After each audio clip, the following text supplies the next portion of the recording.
मुझे ये बात पता है कि जब किसी बच्चे का सिलेक्शन नहीं होता तो उसके दिलो दिमाग पे क्या गुजर रही होती है, वो कितना टेंशन में होता है, वो कितना डिप्रेशन में होता है और वो कितना परेशान होता है अपने कैरियर को लेके, अपने 1 साल की जो तैयारी उसने करी उसको लेकर। और फिर ये डिलेमा कि आगे मैं करूं या नहीं करूं, ये ऐसा समय होता है जब आपको वास्तविकता में किसी की गाइडेंस की ज़रूरत होती है, जब आपको लगता है कि कोई मेरे सर पे हाथ रखे, कोई मेरे कंधे पे हाथ रखे और मेरे से ये कहे कि नहीं बेटा तू कर सकता है। तो मैं आपको मेरी कहानी सुनाता हूँ कि जब मैंने तैयारी करी थी, ये बात है सन 1999, 2000, 2001 और 2002 की। मेरा पहली बार जब मैंने पेपर दिया सन 2000 के अंदर, तो मेरा सिलेक्शन नहीं हुआ। तब मैंने 12th के साथ पेपर दिया था। फिर उसके बाद मैंने सब 2001 में पेपर दिया, तब भी मेरा सिलेक्शन नहीं हुआ। तब मैं 1 साल ड्रॉप कर चुका था। जब पहली बार नहीं हुआ था तब मैं थोड़ा सा कूल था कि ठीक है चलो आईआईटी का एग्ज़ाम है, इतना बड़ा पेपर होता है, नहीं हुआ तो कोई बात नहीं, अभी अपन नए नए हैं, अगली बार फिर से दे लेंगे, 1 साल तो लगाया जा सकता है। तब मुझे इतनी टेंशन नहीं थी। लेकिन जब मैंने दूसरी बार पेपर दिया और हमारे टाइम पे स्क्रीनिंग का पेपर होता था, उसमें मेरी रैंक आई 2261, 2261 रैंक, बड़ी अच्छी रैंक थी। मुझे लगा यार अब तो हो गया अपना काम, अब मेंस के अंदर जो है 2261 भी आ जाए तो कोई दिक्कत नहीं है। उस समय पे 3000 बच्चे जो थे वो आईआईटी के अंदर सेलेक्ट होते थे, लगभग 3000 बच्चे, तो 2200 अगर रैंक आती है तो कोई टेंशन ही नहीं है। लेकिन जब मेंस का पेपर हुआ तो जस्ट पेपर से 1 दिन पहले मेरा आई कार्ड खो गया। और न केवल आई कार्ड खो गया, ट्रेन में ही छूट गया। उसके साथ सारे डॉक्यूमेंट्स, मेरा बर्थ सर्टिफिकेट, मेरा जितने भी आईडी कार्ड्स वगैरह थे, सारे के सारे वो थैली के अंदर रह गए और वो ट्रेन में रह गई। और मैं अगले स्टेशन तक गाड़ी करके गया, लेकिन मेरे को वो नहीं मिले, किसी ने ले लिए होंगे। अब नेक्स्ट डे जब मैं पेपर देने गया तो वो तो मेरी किस्मत अच्छी थी कि जो टीचर था वहाँ पे आईआईटी से, जो रिप्रेजेंटेटिव आए थे, उन्होंने मुझे पेपर देने के लिए अलाउ कर दिया। लेकिन मैं पेपर में 10 मिनट लेट पहुँचा क्योंकि उनको बहुत सारी फॉर्मेलिटीज़ करनी थी। जब सेकंड पेपर, उस समय 3 पेपर हुआ करते थे एक ही दिन के अंदर, 2-2 घंटे के 3 पेपर। जब सेकंड पेपर हुआ तो फिर आ गए कि चलो आपका फ़ोटो दे दो मुझे। अब मेरे पास कहाँ फ़ोटो पेपर के बीच में, तो फिर मैं फ़ोटो खिंचाने गया जयपुर के अंदर और वहाँ पे मैंने फ़ोटो खिंचाई अगले पेपर से पहले। और उनको फिर वो मेरे पास थर्ड पेपर में फिर आ गए और मेरे से उन्होंने 6-7 जगह साइन करवाए। तो कहने का मतलब ये है कि मेरी चाहे कैसी भी तैयारी हो, मेरा माइंड ब्लैंक हो चुका था। मेरे दिमाग के अंदर इतना भयंकर टेंशन था कि मुझे लगा अब तो मेरी लाइफ ख़राब हो गई। और तब ये बात आई कि अब क्या करूँ, अब कैसे होगा मेरा, अब तो मेरा सिलेक्शन हो नहीं सकता। मैं सब कुछ भूल चुका था। क्या मेरे पास कोई और चारा था? मैं क्या करता? मैं ज़्यादा से ज़्यादा बीएससी ज्वाइन करता, हाँ।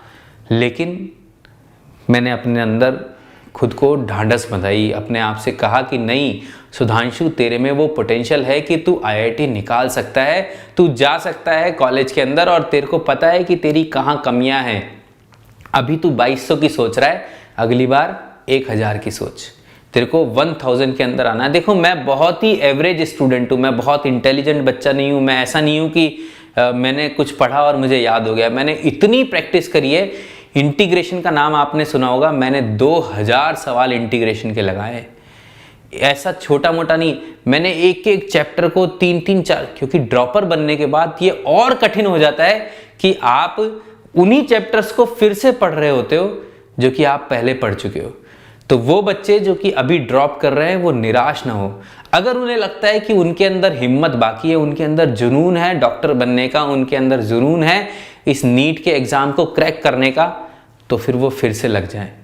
अभी भी हमारे पास समय है, हमारे पास टाइम है कि हम तैयारी कर सकते हैं, क्योंकि हमने एक बार तैयारी करी हुई है तो हमें ये थोड़ा बहुत तो अंदाज है, हमने थोड़ी बहुत तो मेहनत करी थी। हमारे अंदर अगर हिम्मत बाकी है तो फिर पेपर सिलेक्शन कोई कठिन काम नहीं है।